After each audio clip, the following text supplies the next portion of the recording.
Gusto ng aking asawa na ipagluto kami for lunch.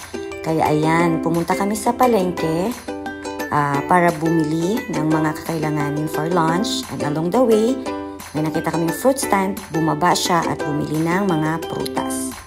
Binili namin is, ayan, kita nyo diba? Nakikitransact pa sa mga tindera. So bumili kami ng melon for melon juice daw. And of course, ripe mango for dessert.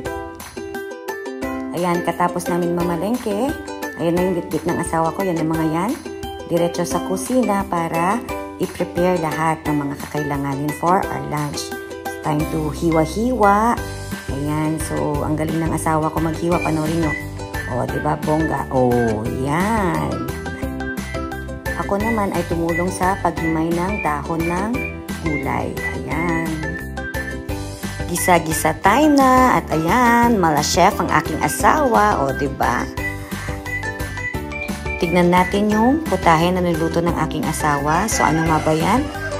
Ayan, gulay-gulay. So yan ay pinakbet. Sarap. Hugas-hugas ulit para sa next na putahe. Pagdating sa labas, may nag-iihaw naman ng tilapia. Of course, final touch na ng aking asawa. Ayan. Ayan, charan. Ayan na yung aming mga pagkain for lunch. Sarap-sarap.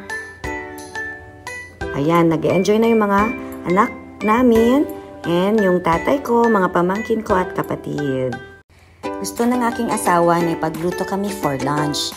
Kaya ayan, pumunta kami sa palengke para bumili ng mga kakailanganin for lunch. And along the way, may nakita kaming fruit stand, bumaba siya at bumili ng mga prutas. Binili namin is, ayan, kita nyo diba?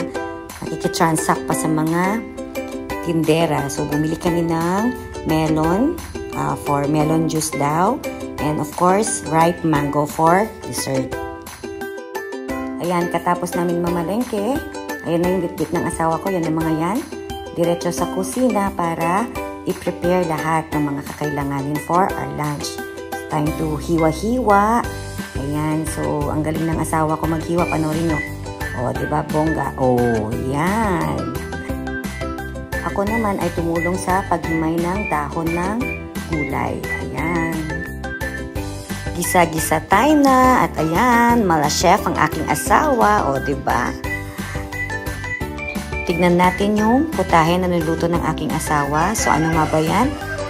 Ayan, gulay-gulay. So, yan ay pinakbet.